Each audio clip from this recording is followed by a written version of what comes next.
entidad y como presidente de la entidad. La verdad que nunca pensamos ni pensé en que íbamos a vivir un episodio así. Un episodio de una Argentina del pasado. Tener un atentado como el que sufrimos, porque esa es la palabra. No tenemos conjeturas porque realmente no sabemos, no tenemos idea. Sí, son situaciones que traen a la memoria de uno épocas pasadas, seguro. El objetivo de la compañía siempre es proteger al pasajero, definitivamente. El caso de hoy, 150 vuelos afectados, 15.000 pasajeros afectados. Yo le escuchaba a Mercedes y lo entiendo. Además de las personas que tenemos ahí en el check-in atendiendo, tenemos una serie de personas que están dando vueltas para atender a los pasajeros, gente del área comercial y por supuesto, o sea, cuando se cancelan tantos vuelos vos tenés muchísimos pasajeros, no das abasto. O sea, lo que decías vos, el problema es de los gremios, o sea, los gremios no pueden hacer este paro salvaje, no están entendiendo que la Argentina ha cambiado. Para nosotros la función de los asesores legislativos, sean del Senado, sean de diputados, son para analizar, diseñar, proponer y ayudar a que los legisladores propongan leyes y lleven adelante la tarea legislativa. Cualquier función que esté por fuera de eso está mal y se debe modificar. Y esto excede a lo que excede al senador Audara, ¿no? Esto va para todos los diputados y todos los senadores. Y por supuesto que si alguien quiere hacer política, la debe hacer de su bolsillo. Y quiero arrancar la presentación con una frase de la expresidente de la Nación, Cristina Fernández de Kirchner, que dice: Argentina es ese extraño lugar en donde hasta lo obvio debe ser explicado. Así es que, dada las aberraciones e inconsistencia que tiene su carta de hoy y todo el daño que le ha causado a la Argentina, bueno, voy a tener que estar explicando cosas obvias. Así es que, para Cris, saludos Cris, esto va para vos.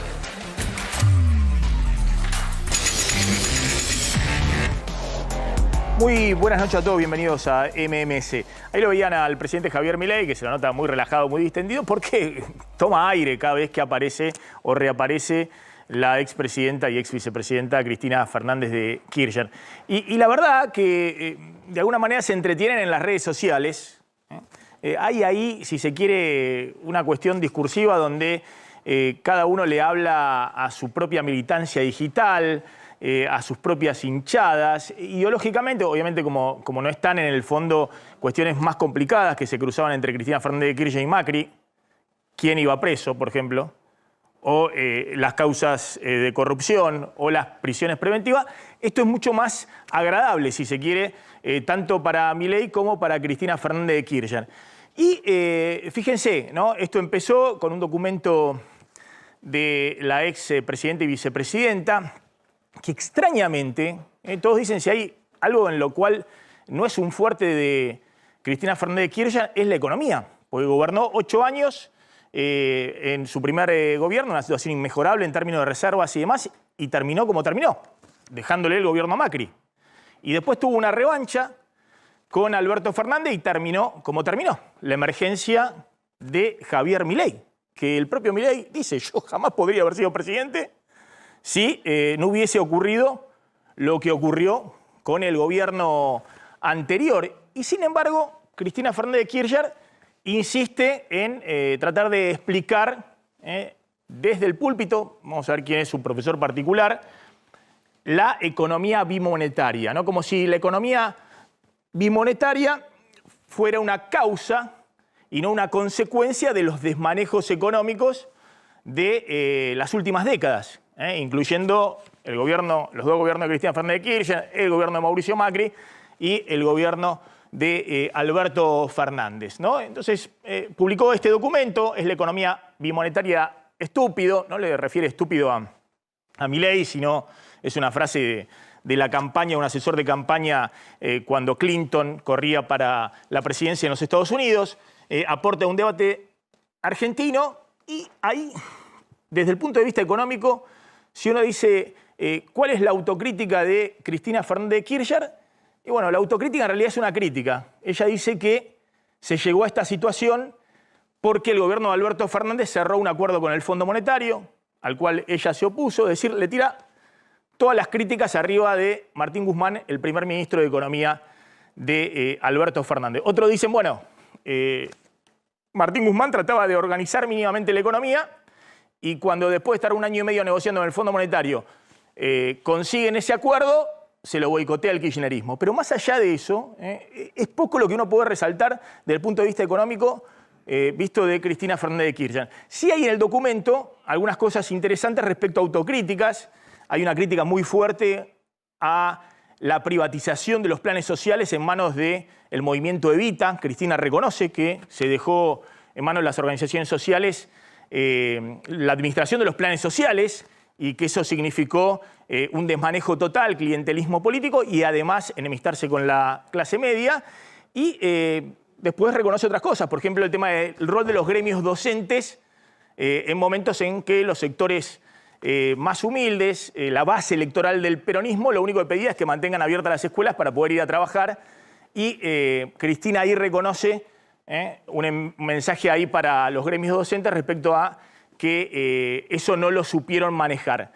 Ahora, la crítica económica de Cristina al gobierno de Javier Milei hoy detonó, vamos rápidamente, porque la verdad que fue una tarde en la cual obviamente los militantes de Javier Milei, el gordo Dan incluido, insultaban a Cristina, decían cualquier barbaridad. Y los militantes del kirchnerismo, los trolls del kirchnerismo, como los trolls de Milei, aparecían y hacían meme de Milei, hablaban de sus relaciones sentimentales, es decir, una cosa muy pero muy patética, hablando de una ex presidenta y de un actual presidente, ¿no? Javier Milei, obviamente, si Cristina sale, respira y toma aire y le dice, yo sé que vos de economía no entendés mucho, y habló de los analfabetos numéricos que tuvo alrededor y que hicieron chamanismo económico, y bueno, y siguió durante toda la tarde el cruce en Twitter, donde Cristina también ahí va y viene con el actual presidente. Me parece en un tono en el cual los dos le hablan, insisto, a su militancia. Es decir, no a una sociedad que obviamente está en la situación en la que está por el fracaso económico, fundamentalmente, de los gobiernos anteriores. Y si hubo dos gobiernos que tuvieron posibilidad de enderezar la situación económica, una fue Cristina, que asumió con 50.000 millones de dólares en las reservas del Banco Central, y que a partir de 2011, con el cepo, terminó con reservas negativas y una situación muy, muy delicada. Y la otra fue el de Mauricio Macri, que consiguió que el mundo le preste 70.000 millones de dólares en 2 años y terminó en devaluación, inflación del 50%, recesión, y eso desembocó en la vuelta del kirchnerismo.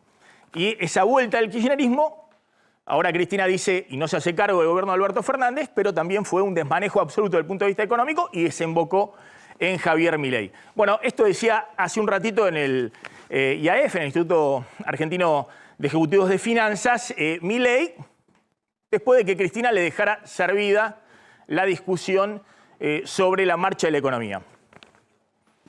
Nosotros hemos decidido decir la verdad, porque nosotros preferimos decir una verdad incómoda antes que una mentira confortable.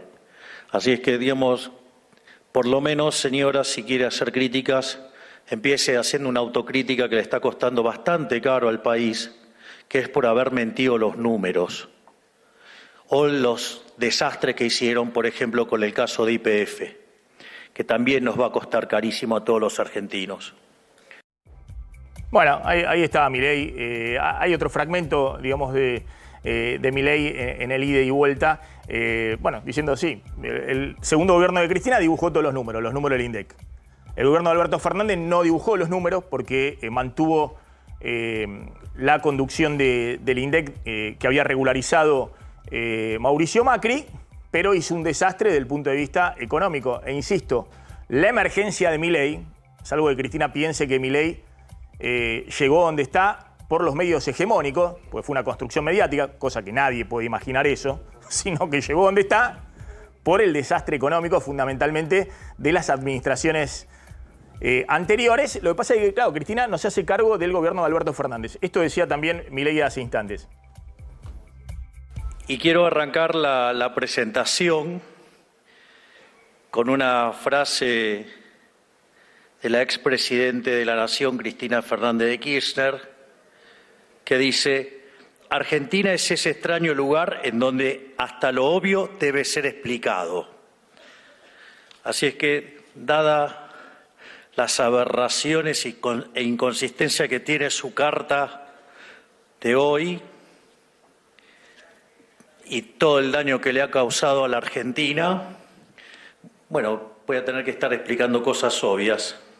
Bueno, ahí estaba Milei, inusualmente muy sereno, porque, insisto, está muy cómodo en esa posición en la cual aparece la expresidenta Cristina Fernández de Kirchner. Creo que sigue hablando en un discurso largo en el IAEF, ahí lo van a ver en pantalla. Está Federico Aurelio, director de Aresco, y está Emiliano Jacobiti, el vicerrector de la Universidad de Buenos Aires. Se viene la semana que viene en el Congreso tema universidades y además qué va a pasar con el tema jubilados. Pero me gustaría a Aurelio, que tengo entendido que el presidente suele mirar las encuestas de Aresco, por lo menos las publica después el propio presidente en redes sociales, una visión respecto a este nuevo clásico Milei-Cristina. El presidente, ¿cómo se planta ahí? ¿Se siente aliviado? ¿Aprovecha la oportunidad de la reaparición de Cristina? ¿Por qué aparece Cristina? ¿Cómo estás, Maxi? Yo creo que es una discusión que le debe sentir bastante agradable al presidente tener. De la misma manera que también se debe sentir bien tener esta discusión Cristina, porque le da también un protagonismo que no venía teniendo últimamente, ¿no? Creo que ninguna de estas discusiones llegan a buen puerto frente a la sociedad, porque están planteando, desde la óptica de Cristina, un desarrollo que realiza hoy en una carta bastante complejo para el común de la gente, con proyecciones o presunciones que habrá que ver si algún día fueran aplicables acá en Argentina, y lo mismo Milei en el desarrollo que está haciendo ahora en la conferencia que está dando. Con lo cual, frente a la gente no es que se está discutiendo algo con el cual uno de los dos va a dirimir quién tiene más verdad que el otro, sino que los que acompañan a Milei van a estar seguramente en la posición de Milei, y los que no les gusta Milei, a algunos les parecerá lógico lo que desarrolló Cristina y otros no. Pero no cambia el eje de la cuestión, sí es un protagonismo mediático que a ambos les viene bien para intentar seguir liderando cada uno sus espacios. Bueno, voy a las encuestas de Aresco, de Aurelio, lo muestran todavía a Milei con piso 50% de aprobación de gestión. Es decir, ha mantenido algunos puntos menos en los últimos meses, pero sigue teniendo arriba del 50% de aprobación de gestión. Sin embargo, lo que sorprendió, esto circuló mucho entre empresas esta semana y alguna dirigencia política, que cuando le preguntan en concreto, por ejemplo, el tema jubilados o el veto del presidente, por primera vez Milei queda en minoría. Es decir, por primera vez, frente al veto que realizó a principios de esta semana, el lunes, al aumento jubilatorio, hay un rechazo, casi 55% en desacuerdo con el veto del presidente. Por primera vez en la encuesta de Aresco hay algo que lo muestra claramente en minoría, solamente un 33% de acuerdo con el veto presidencial. ¿Qué pasó? Bueno, en realidad no es la primera vez en una cuestión específica. Con la universidad pública también lo mismo. Hubo más todavía el desacuerdo de de la posición del gobierno con la universidad pública. Y de hecho hay muchas cuestiones cuando se planteaba la ley bases y uno le preguntaba específicamente muchos de los temas que componían la ley bases, habían más desacuerdo que acuerdo en esos puntos. Lo que pasa es que la mayor parte de la gente, primero que los desconocía, los puntos específicos, y en segundo lugar, que lo valoraban desde una óptica de acompañamiento general. Entonces Milei necesitaba la ley bases y entonces la mitad de los argentinos acompañaban esa posición de la ley bases. En el caso de los jubilados, es un sector que siempre fue muy sensible para la sociedad. Recordemos los problemas que tuvo la gestión Macri en diciembre de 2017 cuando planteó la reforma y perdió 8 puntos de imagen positiva, que era todo lo que había crecido durante su éxito electoral 2017. Con lo cual es un sector muy sensible y cuando nosotros le planteamos, no solamente a partir de este desacuerdo, sino le dábamos bueno, ok, no querés ajuste en los jubilados, de estas partidas de gastos del Estado,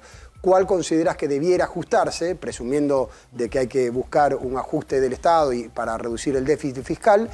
Los jubilados y la educación eran... ahí está la placa siguiente, pueden ver eso, la escala donde jubilados y educación, la gente dice el ajuste ahí no. Exactamente, entonces es una cuestión que si bien no es mayoritaria, porque la mayor parte de la población no es jubilado, es un sector muy sensible donde la sociedad se pone de la posición de los jubilados. Y perdona Maxi, los dirigentes de la Libertad Avanza más cuestionados, ¿le afectan al presidente Milei o se puede despegar? Por ejemplo, lo que pasó en diputados, el senador Abdala, el mismo Santiago Caputo, que me dicen, tranquilo que yo me llevo la marca, como que no le importa que le peguen porque lo protege a Milei, como que lo deja de alguna manera indemne a la crítica porque se lleva las puteadas.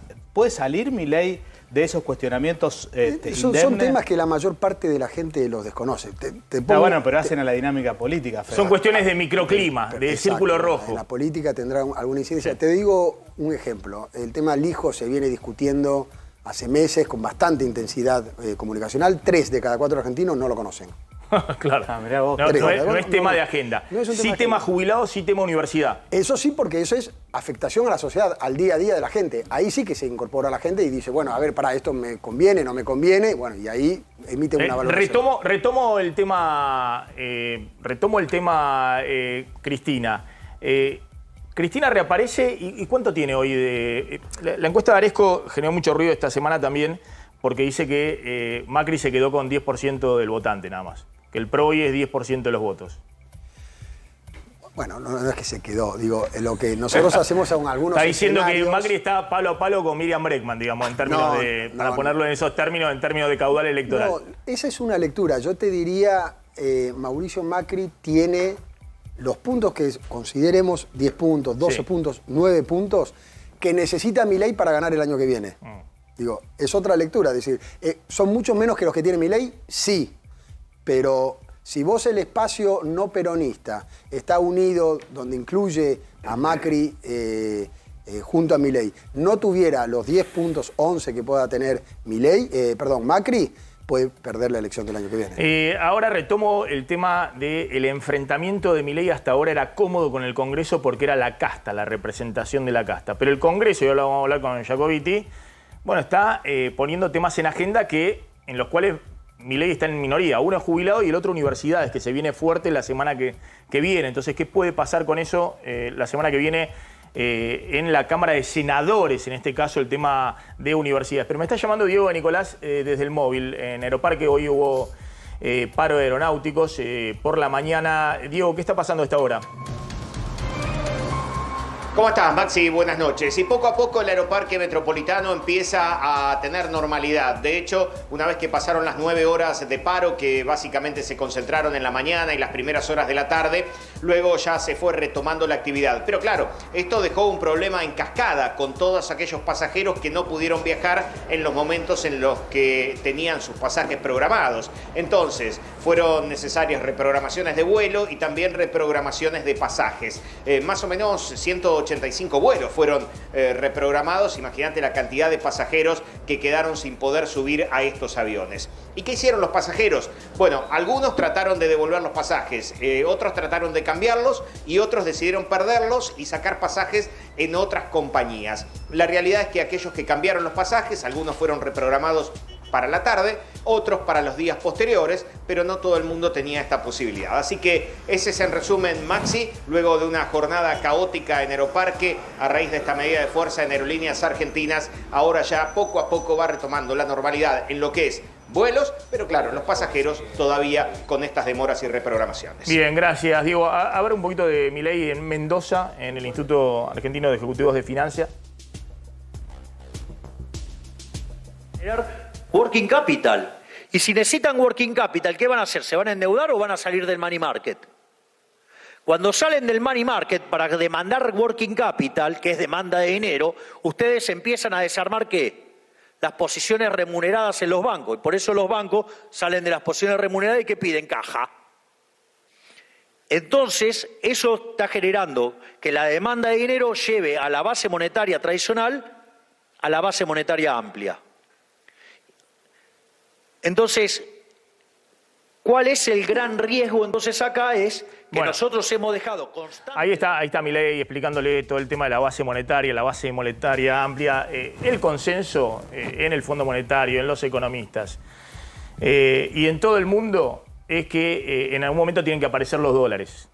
Milei cree que ordenando el tema monetario y fiscal, los argentinos en algún momento van a escupir los dólares, por las buenas o por las malas. Bueno, si de acá a fin de año el Banco Central compra 5.000 millones de dólares o 6.000 millones de dólares, como dice Arriazu, la cosa se encamina.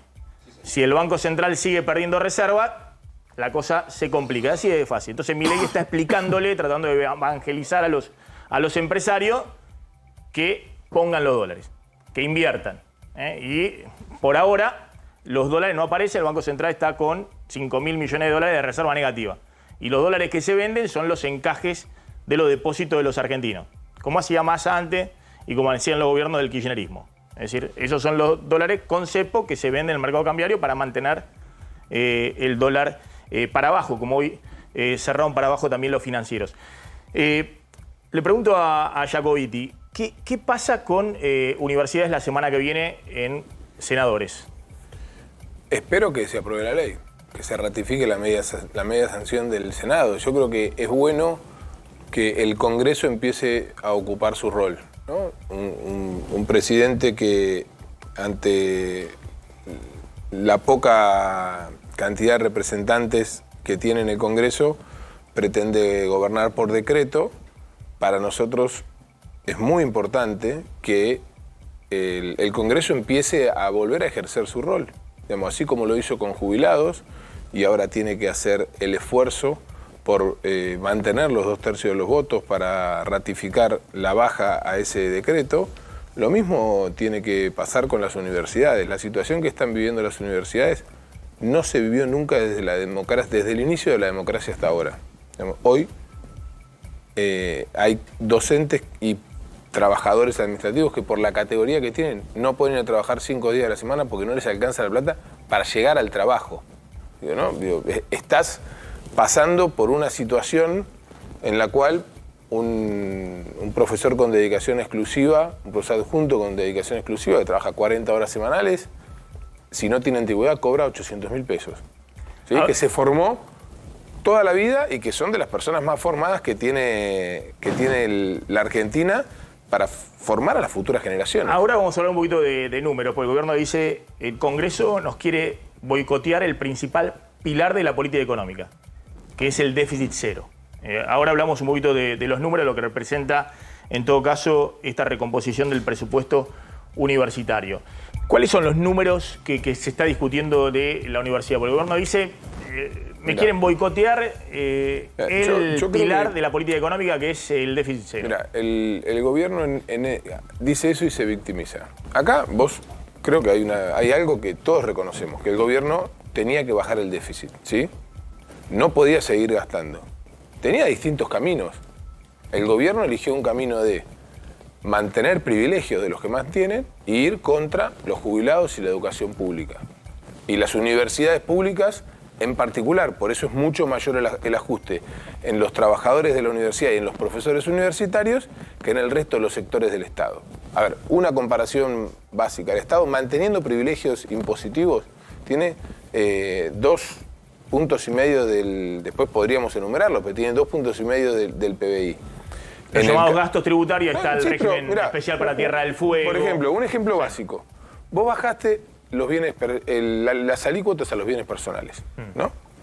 Que es el impuesto que pagan los ricos de los ricos en la Argentina no solamente la bajaste, sino que le diste certeza por un montón de años. A los jubilados le bajás el sueldo y le bajás la certeza. A las universidades le bajás el sueldo. Solamente con lo que vos perdiste de recaudar por bienes personales, que es el 0,1.4, vos compensás lo que dice la oficina de presupuesto, no ninguna universidad, más allá de que lo dicen muchos de lo centros que es de la estudios, recomposición para de universidades. de lo que es la recomposición de las El universidades. gobierno dice, bueno, le bajo a los más ricos bienes personales Pero para que inviertan en el país. Pero convengamos que bienes personales no es de los más ricos, chicos. Bienes personales es un impuesto que paga la clase media para arriba. No estigmaticemos mirá, no solamente y eso. además es confiscatorio. A ver, espera. De los impuestos... Es un impuesto horrible. A ver, a ver, vos tenés... Si vos me preguntás a mí, yo quiero que las personas que tienen más plata, más paguen.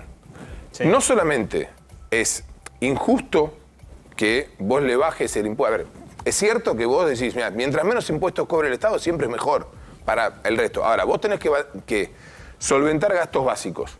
Esos gastos básicos, que son salud, digamos, educación, seguridad, justicia, los tenés que solventar recaudando impuestos. Para mí, la forma más justa de recaudar impuestos es cobrarle más a los que más tienen. Digamos, más allá de que siempre sea ingrato. Pero vos fijate la diferencia dentro de bienes personales, ¿sí? El que arranca pagando menos bienes personales siempre va a pagar lo mismo, 0,5. Ahora, el que paga más bienes personales, no solamente le bajaron la alícuota, sino que si adelantás el pago, 5 años, te bajan, pagás lo que paga menos. O sea que los que están abajo de la escala, si adelantan, no tienen ningún premio.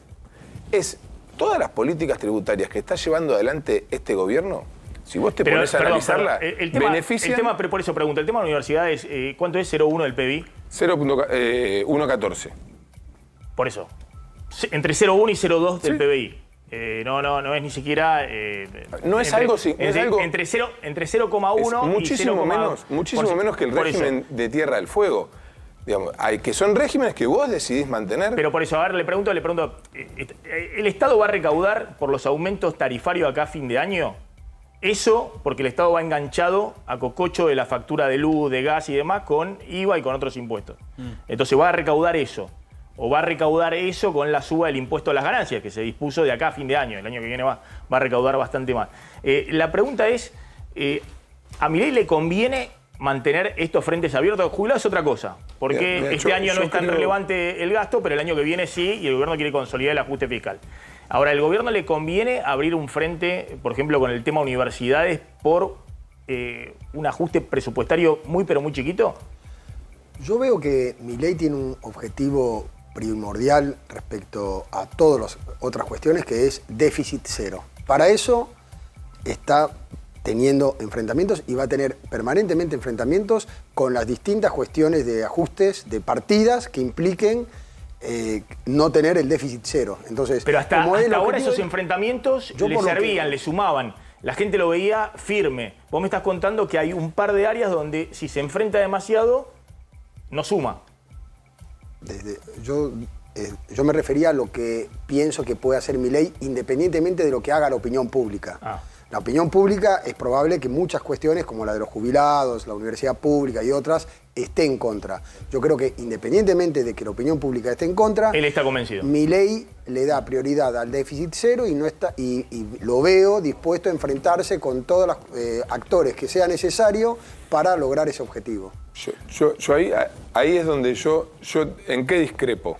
Porque yo estoy de acuerdo que le dé prioridad al déficit cero. Ahora, vos para llegar a déficit cero podés elegir o cortás privilegios, o le cobrás más impuestos a los que más tienen, o le bajás menos los impuestos a los que más tienen, o bajás el salario de los docentes y profesores universitarios. Digo, si no nos explica por qué el salario de los profesores universitarios bajó mucho más que el resto de los trabajadores del Estado. A ver, vos tenés que ver, digo, no es que Milei está haciendo transformaciones para llegar al déficit cero, Milei está haciendo transformaciones para ver cómo llega al déficit cero. El planteo que yo particularmente hago es, hay cuestiones que son estratégicas y que funcionan bien, que vos podés mantenerlas, mejorando todo lo que tengas que mejorar. Pero en el caso de las universidades públicas, es de las pocas cosas que el Estado elige porque funcionan bien. Ahora la seguimos, pues es interesante el debate respecto a dónde ajustás, ¿no? Y si la educación es un gasto o es una inversión, y si la sociedad, y sobre todo un sector de clase media que se aferra a la universidad pública, lo único que le queda, digamos, ya no tiene, paga seguridad privada, colegio privado, la prepaga, salud privada, le aumenta la luz, el gas, todos los servicios, lo único que le queda en términos de movilidad social es la educación pública a nivel universitario. Entonces, ahí hay un tema muy sensible. Descubrí el Hotel Alto, el video de el atentado a la sociedad rural, y habló Nicolás Pino, el presidente de la sociedad rural. Efectivamente el video es impresionante, digamos, ¿no? Porque más allá de que no causó daños mayores, se ve efectivamente que era una carta con algún tipo de explosivo, ¿no? Sí. Un incendio en un lugar cerrado podría haber sido muchísimo más grave. Sí, vos sabés que contaba el presidente de la rural, Nicolás Pino, que estaba muy angustiado, por cierto, que en un momento lo iba a abrir y le dice a la secretaria Pamela, agarra una tijera porque no lo vas a poder abrir, pero lo tenía enfrente de su cara, va a buscar unas galletitas a la cocina y se produce lo que se produce. ¿Es Pino el que se lo ve en la imagen de espalda? No, esa es una persona otra que estaba ahí. Bueno. Nicolás, el presidente de la rural, ya te digo, en un momento lo iba a abrir, está muy angustiado. ¿Cuáles son las hipótesis? Hipótesis concretas para ser serios, si acá somos serios, no hay ninguna, ¿no? Cuando yo veo en los portales los veganos, eso no es serio. Pero lo dijo Patricia Bullrich. Bueno. La ministra de Seguridad de la También Nación. dijo que iban a abrirle las tripas a los yacarés para encontrar a Logan, digamos. Exacto. O hipótesis seria no hay ninguna. ¿Vos decís que la ministra de Seguridad no es seria? Yo digo que hipótesis concretas no hay ninguna. Después la ministra de Seguridad tendrá sus motivos para decir lo que dice. Hay confianza en que se llegue a saber qué es lo que pasó. No tienen ningún indicio de decir, bueno, ¿por qué? ¿Viste? No sé, hiciste un comentario sobre sobre alguna comunidad que tiene por costumbre hacer actos terroristas. No, es decir, es rarísimo lo que pasó. ¿Qué es lo que maneja la justicia? De hecho, hoy Pino dijo que él no recibió amenazas, que no siente que tenga ningún enemigo, que lo mismo, que tampoco entiende por qué tendría que ser un atentado contra la sociedad rural. Sí. Tampoco de ese lado hay ninguna hipótesis. Lo que dijo Bullrich, los veganos y anarquistas. Bueno, pero tampoco lo asentó. Esa es la hipótesis de Bullrich. Que tampoco lo asentó en ninguna información fehaciente o seria. En principio, la persona que llevó el paquete, que ayer contamos, lo entregó en una librería de la avenida Entre Ríos al 2000, donde hay una sucursal del Correo Andriani. Esa persona estaría identificada en su fisonomía. Las cámaras de seguridad lo habrían detectado.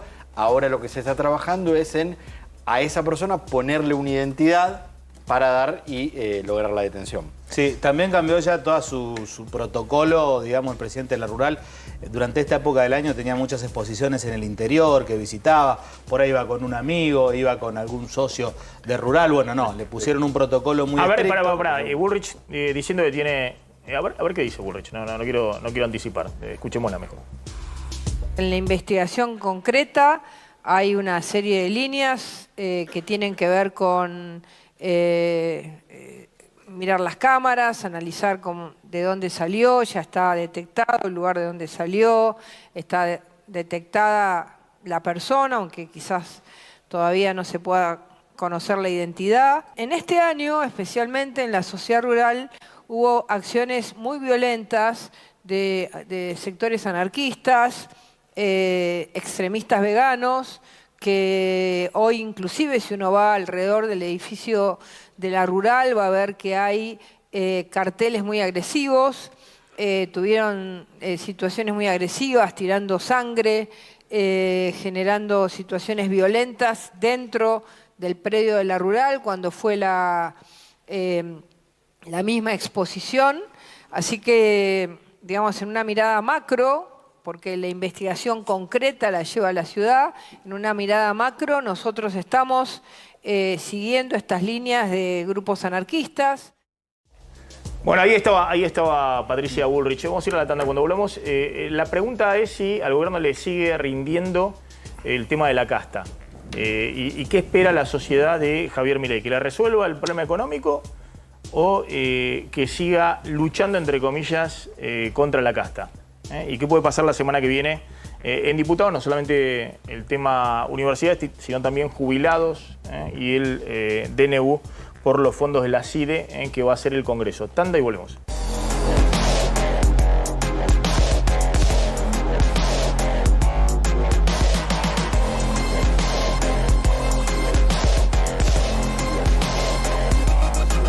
La encuesta de Aresco de Aurelio suele decir que Milei no es solamente un fenómeno económico, digamos.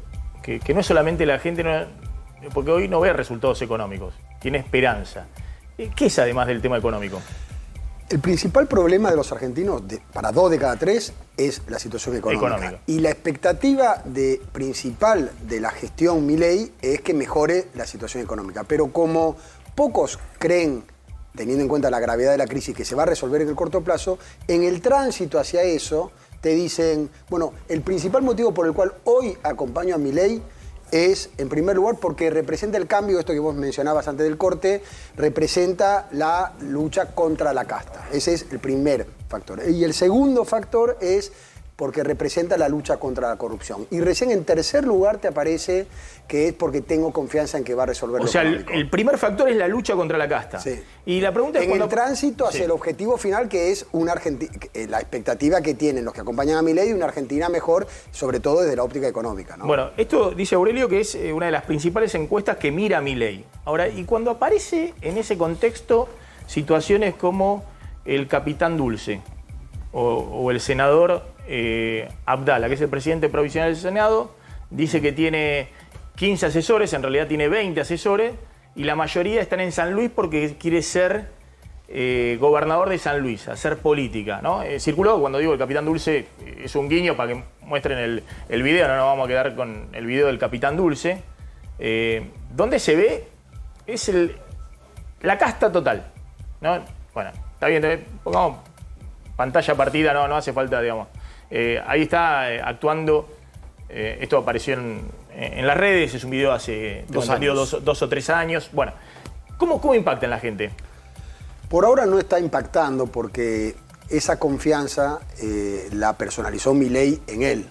Claro. Y no en estos dirigentes que tienen algún nivel de relevancia en la semana que dicen alguna locura como esta y después desaparecen, aparece otro que lo reemplaza con otra locura distinta, pero digo, no es que son gente dirigentes con un nivel de conocimiento tal o una trayectoria que la gente directamente a partir de su conocimiento lo responsabiliza a Milei de todo eso, ¿no? Me parece que son todas manchas y problemas que el día de mañana, frente a alguno que esté en la duda o en la confusión si acompañarlo o no, le van a jugar negativamente. ¿Vos decís que el discurso de Milei contra el sistema político es mucho más fuerte que los despelotes que le surgen, digamos, dentro de las propias filas? Sí, yo creo que inclusive abarca hasta los de sus propias filas. Pesa más el discurso que los hechos. Pesa más el discurso que la necesidad de tener candidatos como tiene o como va a tener el año que viene en todo lo. Pero Milei hasta ahora ha reaccionado, ha echado 52 funcionarios, siempre ha reaccionado de manera muy firme, afuera. Sin embargo, en este caso, fíjense lo que dice Adorni, el vocero presidencial, respecto al senador Bartolomé Abdala, que dice que tiene todos sus asesores en el Senado para hacer campaña política en San Luis porque quiere ser gobernador. Para nosotros la función de los asesores legislativos, digamos, sean del Senado, sean de diputados, son para analizar, diseñar, proponer y ayudar a que los legisladores propongan leyes y lleven adelante la tarea legislativa. Cualquier función que esté por fuera de eso está mal y se debe modificar. Y esto excede a lo que excede al senador Abdala, ¿no? Esto va para todos los diputados y todos los senadores. Y por supuesto que si alguien quiere hacer política, la debe hacer de su bolsillo. Bueno, llama la atención, digamos, porque han sido muy fuertes, muy firmes, en el sentido de echar a los que estaban en contra de lo que es el discurso contra la casta. En este caso, pasó de largo, ¿no? Sí, yo creo que igual también está el tema de los quórum y los votos que necesita. De lo que necesita, se siguen echando, de lo que necesita. Se van a quedar sin votos. Sí. No, tampoco lo bancó, Maxi. Eso no es bancarlo. No, bancar no lo bancó porque dijo que lo haga con su bolsillo y... Al contrario, lo criticó. Estamos diciendo que tiene 20 senadores, que es un emblema de la casta. Pero eso es lo que... Poltroni lo echaron del bloque porque dijo que no quería al hijo... pero es mucho más grave lo de Poltroni, Maxi. Los asesores te puede gustar o no, pero no infringe la ley. Sí. Está mal en el sistema. Lo otro es un senador de un espacio político que está totalmente en contra con lo que piensa el liderazgo de ese espacio político. Pero discúlpame, ¿no le decían a Cristina Fernández de Kirchner que tenía una escribanía en el Congreso? Y el grupo A le criticaba a Cristina que votaba todo el bloque lo que la Casa Rosada decía. ¿No tenemos división de poder en la Argentina? Bueno, pero una cosa es disentir y otra cosa es la barrabasada que dijo de Caputo, sabiendo que Milei dice que es el triángulo de acero del gobierno. No, respecto a algunas votaciones. O hay un estilo, si se quiere, de bajada de línea, lo que decían, que el Congreso sea una escribanía del Poder Ejecutivo. Digo, porque eso es lo que planteó en su momento Kirchner, lo que planteó Cristina hasta que se le abrieron todos los bloques.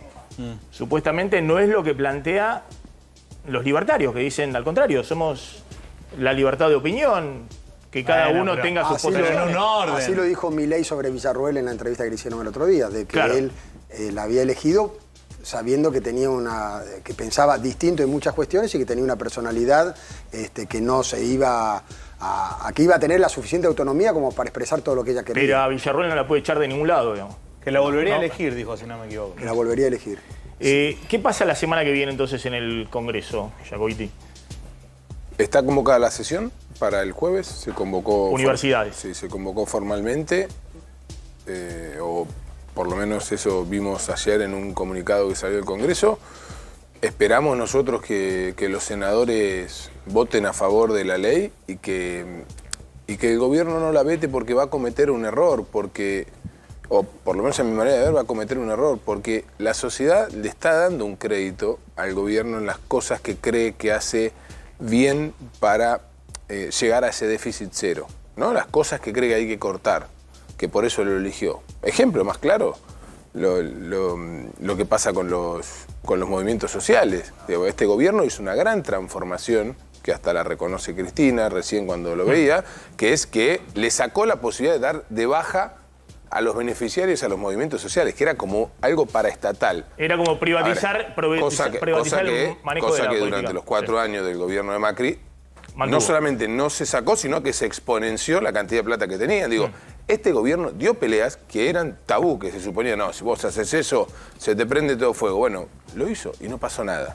Y la sociedad por esas cosas lo respalda. Ahora, también hay cosas que la sociedad dice, pará, si las universidades funcionan, nosotros las elegimos porque funcionan bien. Si no, ¿para qué pago los impuestos? Si lo que funciona bien, vos me lo cerrás. Tenés que ir sobre lo que funciona mal. ¿Hay una línea de diálogo con el gobierno? Se menciona mucho que usted tiene una línea directa de diálogo con... No, yo tengo Caputo, que es relación porque lo conozco. Yo tengo relación con Santiago Caputo porque lo conozco de la universidad y porque en algún momento... ¿De la universidad de la época de estudiante? No, de cuando él estaba en la Facultad de Sociales. Después, ¿Él era militante de alguna...? Ayudaba en alguna agrupación, después participó del Instituto Levenson, que es un instituto que creamos nosotros en el partido. En el radicalismo. Lo dejé de ver mucho tiempo y ahora hablo, en la mayoría de las cosas no estoy de acuerdo. Obviamente se lo digo, le digo, me parece que esto es un error. Primero, porque no es significativo en cuanto a los números. Vos podés recortar ese 0,14 de otro lado, que hoy estás manteniendo muchísimos privilegios que tendrías que cortar para llegar al déficit cero que todos queremos, ¿sí? Porque la verdad que todos queremos que se llegue a déficit cero. El secreto es cómo ir hasta ahí. Hay un canal de diálogo entonces abierto. A ver, yo particularmente lo tengo, hablo cuando hace falta y en ese sentido no puedo decir nada. Lo que sí digo es que no me pongo de acuerdo. Está claro. ¿No? Está claro. Martín. El gobierno anunció que el lunes que viene va a pedir la detención de Nicolás Maduro, el presidente de Venezuela. Hoy la canciller Diana Mondino dio a conocer que el próximo lunes Cancillería va a presentar formalmente ante la Fiscalía de la Corte Penal Internacional un pedido de detención internacional para Maduro y otros integrantes del régimen de Venezuela. no solo por el fraude en las elecciones de este año, sino también por lo que consideran son una serie de delitos de lesa humanidad que se cometieron en Venezuela, inclusive hay causas abiertas. Es un acto político, digamos. No tengas ninguna duda que es un acto político. Un acto de demagogia, ¿no? Digamos, los genocidas de acá los vas a visitar, los querés premiar y te la agarras con Maduro, que es de otro país. Digo, me parece que está perfecto lo de Maduro. Ahora, hacer eso con Maduro por crímenes de lesa humanidad y premiar a los que están, o pretender premiar a los que están presos en la Argentina. Es como cuando algunos se preocupaban por los derechos de la mujer y después decían, pero ¿qué pasa? Pero una cosa es que fueron a visitar 5 diputados, no es la posición del gobierno nacional. Había proyectos de ley para No, había proyectos de ley. Pero no es la posición del gobierno nacional. Se despegó el gobierno nacional de eso. No. Vos te podés despegar vos podés despegarte cuando pagaste un costo político. Después se mostraron un montón de muchos chats que dejaban en claro cuál era la intención. El gobierno transmitió que era una agenda de la vicepresidenta, pero que no era compartido por el poder. Es parte del gobierno y después reivindicó a los genocidas y fue contra los terroristas de Estado. Cuando antes de asumir, a Patricia Bullrich la acusaba de asesina y la tiene ministra de Seguridad. Digo, yo creo que lo que hay que dejar de hacer en la Argentina es con algunos temas no que hacer son demagogia centrales. con el tema Puedes hacer dictadura con el tema de derechos humanos, con el tema de los derechos de las mujeres. Ni un lado ni el otro. Ni uno ni el otro. Exactamente. Lo que no se puede. No son banderas partidarias, sino yo creo que esas cosas no hay que dejarlas pasar. Dame un dato, reforma laboral, ¿qué pasa? Bueno, otro frente, ¿no? Con el sindicalismo. Dale, decime. Es fuerte. Hace un rato, en el mismo lugar que estaba el presidente Milei, Sturzenegger, el ministro de Reforma y Desregulación. Sí. Gracias, Maxi. Lo que anunció es una reforma laboral muy profunda que van a estar enviando al Congreso. Hay que ver si juntan los votos. ¿Qué es lo que están proponiendo? ¿Adicional a lo que había en la ley bases? Adicional, que directamente puedan negociar los empresarios con los trabajadores, incluso hasta las condiciones de desvinculación, sacar las indemnizaciones. Y si vos, empresario con un trabajador, acordás determinada forma de terminar la relación laboral, es una cuestión de privados. Un nuevo proyecto de ley. Esto es una cosa nueva, ¿no? Aparte de lo que fue el pacto y aparte de todo lo que mandaron hasta ahora. ¿Cómo? La reforma laboral estaba en el DNU, suspendida por la justicia. Gracias, Jacobiti, Federico Aurelio. Nos estamos retirando, se quedan con Pablo Caruso y equipo. Nos reencontramos el lunes. Buen fin de semana para todos.